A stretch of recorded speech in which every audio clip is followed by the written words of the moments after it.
Hi friends, welcome to Sports Snacks. और आज आपका स्वागत है in the post match analysis of the match between KKR and Gujarat Titans, match number 39, जिसको कि गुजरात टाइटंस ने ऑलमोस्ट 30-35 रनों से जीता, आसानी से एक जीत दर्ज की। जी बिल्कुल। कहाँ केकेआर मैच आ रही? केकेआर देखिए, मेरे हिसाब से देखिए विकेट ऐसा नहीं था कि 200 ना बने वहाँ पे। हाँ।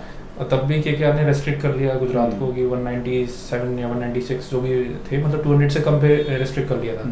और उसके बाद जो केकेआर का बैटिंग अप्रोच था, वो या तो बॉल रुक के आ रही थी उनके लिए, बिकॉज उन्होंने पावर प्ले का भी अच्छे से यूज़ किया नहीं। सुनील नारायण फ्लॉप हो गया पावर प्ले में अगर, तो फिर वही चीज़ हो जाती है कि आपको वो स्टार्ट कौन देगा, जो एक तेज स्टार्ट की ज़रूरत होती है। सुनील नारायण ने 17 रन बनाए थे और रहमान गुरबाज 1 रन पे आउट हो गए थे, तो ओपनिंग फेल हुई। प्रेडिक्ट किया था कि इस बार क्विंटन डिकॉक की जगह गुरबाज को चांस मिलेगा। जी बिल्कुल, बट वो कुछ कर नहीं पाए, वो बात अलग है ना। लेकिन हाँ, हमारी प्रेडिक्शन सही रही कि क्विंटन डिकॉक को ड्रॉप किया गया।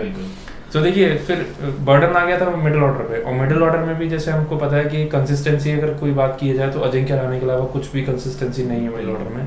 वेंकटेश अय्यर का प्राइस टैग शायद उनको एक के लिए प्रेशर बना हुआ है ना। और रिंकू सिंह भी बिल्कुल नहीं चल पा रहे हैं, रसल भी नहीं चल पा रहे हैं। अंकुरिश रघुवंशी जो कि अच्छा खेल रहे थे, कैमियोज कर रहे थे अच्छे खासे, उनको 8वें-9वें नंबर पे काफी लेट लेके आए जब मैच ऑलमोस्ट खत्म हो चुका था। वही तो चला गया था। और मुझे लगता है कि शायद रघुवंशी के आने से पहले भी, यदि आप देखेंगे, जब रसल और रिंकू बैटिंग कर रहे थे, जिस तरीके की नीड थी, मुझे दोनों में कोई लगा नहीं कोई कोशिश भी कर रहा हूँ मैच को कोशिश करने की, क्योंकि आई थिंक ऑलमोस्ट 30 गेंदों में इनको 85 रन की जरूरत थी। 16 रन पर ओवर रिक्वायर्ड था ऑलमोस्ट, बट उस पर भी आप सिंगल ले रहे हो।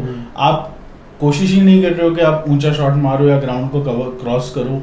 मतलब आई डोंट नो ये कहाँ से माइंडसेट आ गया है कि भाई जब 60 रन चाहिए होंगे 10 बॉलों में तो मैं सारे छक्के मार दूंगा, उससे पहले चाहे मैं सिंगल भी नहीं ले पा। सही बात है। और शायद यही आपने सही बोला, माइंडसेट के चक्कर में अंकुरिश रघुवंशी को रोक के रखा कि हमें पहले पावर हिटर्स ऊपर भेजने हैं, और फिर वो जब पावर हिटर्स कुछ नहीं कर पाए तो आपने अंकुरिश रघुवंशी को उतारना पड़ा। रघुवंशी पावर हिटर है, कोई शक्तिमान थोड़ी है कि एक गेंद पे 80 रन मार देंगे। सही बात है ना।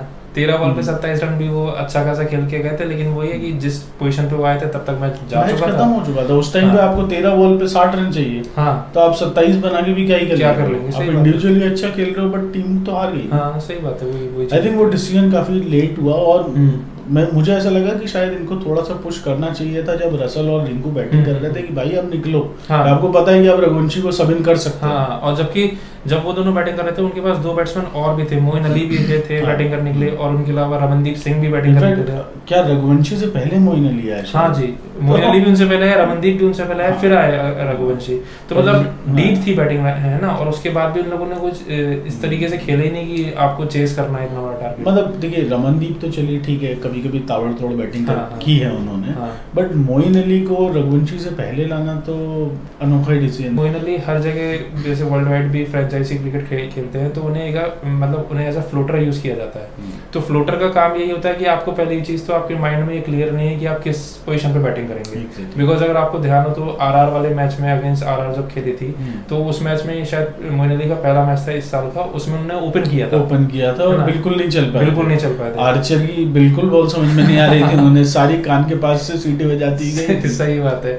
और फिर आज उन्हें बैटिंग कराई गई, मतलब कल जो उन्हें बैटिंग कराई 7वें-8वें नंबर पे बैटिंग कराई गई, तो उनको भी क्लियर था कि मुझे पता नहीं कहाँ उतारेंगे। उन्हें तो बस ये था कि पैड बना के रख दिया था कि जब भी जरूरत पड़ेगी चले जाओ बैटिंग कर लो। उनका रोल ऐसा है कि जब पहली इनिंग्स खत्म होती तुम पैड पहन के बैठ जाओ, जब वो जाओ तो चले जाओ। वही तो वही अच्छा है ना। तो इतना भी फ्लोटिंग नहीं होना चाहिए। नहीं सही बात है, क्योंकि ये रोल एक तो ये करते हुए नजर आते हैं, और ये रोल आजकल इंडियन टीम के लिए अक्षर पटेल भी करते हुए नजर आते हैं। उनको भी फ्लोटर के तौर पे कहीं भी उतार देते हैं। वही चीज, मतलब फ्लोटर कभी फ्लोटर पहन के नहीं बैठ सकते, उनको शूज पहन के रहना पड़ता है, शूज पहन के पैड पहन के। चलिए, और तो इस हार के बाद अब केकेआर की पोजीशन क्या होगी पॉइंट्स टेबल पे? देखिए पोजीशन 7th पे मतलब अब पहुंच चुके हैं, और अब थोड़ा सा उनके लिए भी मुश्किल हो जाएगा क्योंकि 8 में से सिर्फ 3 ही मैचेस जीते हैं।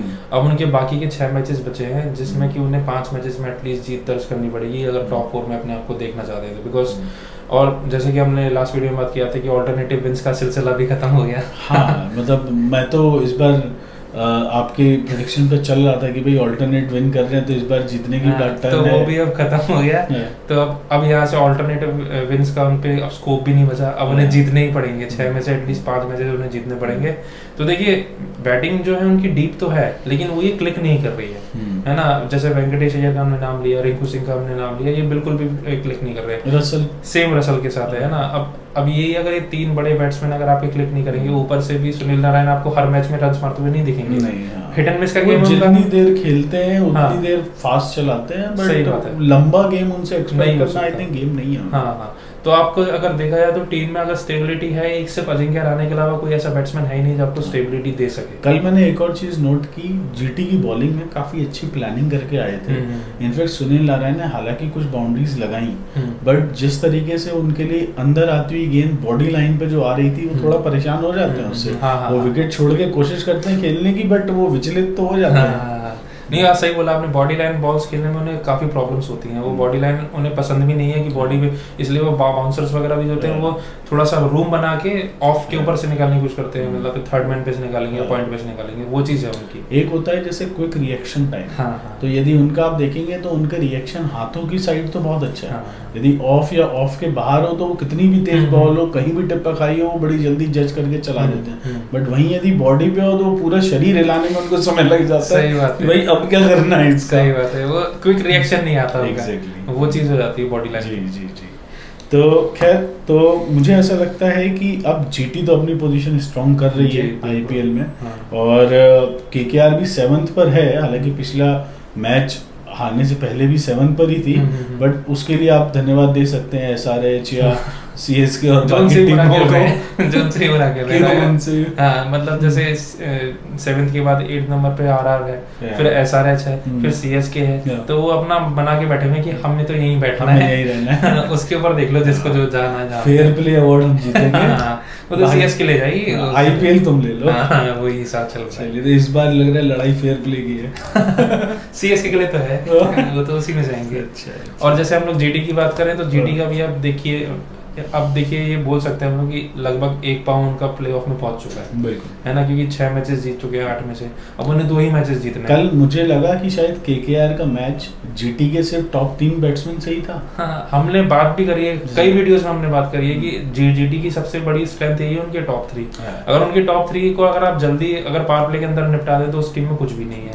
लेकिन अगर आप मतलब उस टॉप 3 में से एक भी 15 ओवर तक बैटिंग करेगा तो बाकी के प्लेयर्स उनके अराउंड खेल जाते हैं और अच्छा खासा रन बना देते हैं। देखिए ना, 90 रन आपके शुभमन गिल जी, 51 रन साई सुदर्शन हो गया, 141 रन बटलर हो गए, 182, तो 198 में 182 का स्कोर तो इन तीन ही प्लेयर्स का, कुछ एक्स्ट्रा लेग बाई जोड़ के तो पूरे रन तो इन्हीं तीनों ने बनाए। तो वही हम लोग हमेशा बात करते हैं इस चीज में, और ये चीज काफी इंपॉर्टेंट होती है जो बहुत सारी टीम्स नहीं मतलब देख पा रही है कि आपके टॉप 3 में से अगर 2 भी चल जाते हैं या एक भी अगर लंबा इनिंग खेल जाता है तो आपको काफी एड मिल जाता है। बिल्कुल, तो मेरे ख्याल से उस हिसाब से जीटी ने अपनी परफॉर्मेंस अच्छी की। और एक और चीज जो कल उनके लिए थोड़ी सी खुशहाली लाएगी वो है कि राशिद खान 2 विकेट लेने में सफल हुए। काफी इंपॉर्टेंट था, बिकॉज देखिए राशिद खान जैसे जिस कैलिबर के बॉलर हैं उनका इतने टाइम तक विकेट लेस रहना या फिर अपने मतलब कैपेबिलिटी के हिसाब से अच्छा नहीं खेलना, तो काफी कंसर्निंग फैक्ट था। हालांकि जो पहला विकेट था उनका वो उन्हें काफी गंदी बॉल में मिला था, शॉर्ट पिच एकदम पालती, सुनील नारायण कहीं भी मार सकते थे उसको, वो सीधे क्या नाम है स्क्वायर लेग पे चली गई थी। लेकिन अगर वो पावर प्ले के आखिरी ओवर में उन्होंने कोशिश की कि छक्का ही मार मिस टाइम हो गया, फ्लैट चला गया वो, है ना। तो अगर वो बॉल अगर पड़ गई होती अच्छी खासी तो सुनील नारायण को भी शायद कॉन्फिडेंस आता कि भैया राशिद खान पे छक्का मार दिया। खैर उनके लिए कॉन्फिडेंस के लिए कोई बॉलर बड़ा नहीं है, उन्हें तो सब पे मारना होता है जब मारते हैं, तो वो चीज है।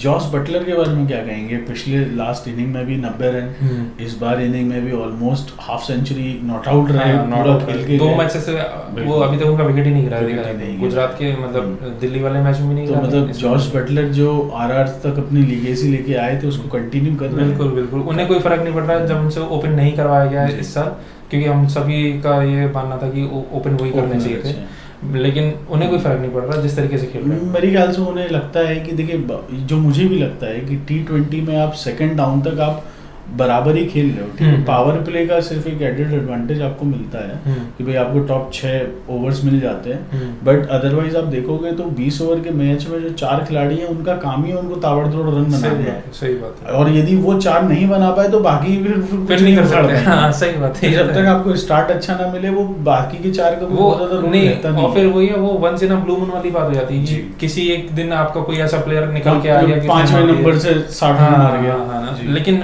आपको मेनली टॉप 4 पे अपना दिखाना पड़ता है, जोर दिखाना पड़ता है कि टॉप 4 में आपका कोई ना कोई लंबी इनिंग अच्छी इनिंग खेले।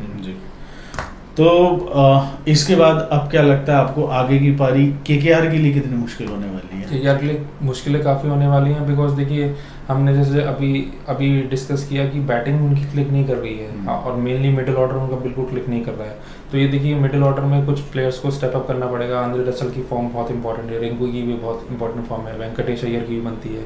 अब अकेले अजिंक्य रहाणे आपको हर मैच से बेल आउट नहीं करवा सकते, है ना। और सेम चीज़ अंकुरिश रघुवंशी के साथ है, हर मैच में वो 30-35 रन मार के जा रहे हैं, लेकिन उनसे भी एक बड़ी इनिंग की जरूरत होगी अगर वो फॉर्म में दिख रहे हैं तो। बिकॉज देखा जाए तो रहाणे के बाद इकलौते वही थोड़े बहुत फॉर्म में दिख रहे हैं, और फिर उन्हें भी रहाणे के साथ थोड़ा कंट्रीब्यूट और करना पड़ेगा, थोड़ी इनिंग्स और बिल्डअप करनी पड़ेगी, जिसके साथ ही साथ अपनी जो उनकी जो बॉलिंग लाइनअप है उसमें उन्हें कॉन्फिडेंस और ज़्यादा मिलेगा। जैसे चक्रवर्ती हैं, सुनील नारायण हैं, और भी जो फास्ट बॉलर्स हैं वो ठीक ठाक कर रहे हैं, ऐसा नहीं है कि वो खराब कर रहे हैं, बट ये है कि बैटिंग को थोड़ा स्टेप अप करना पड़ेगा।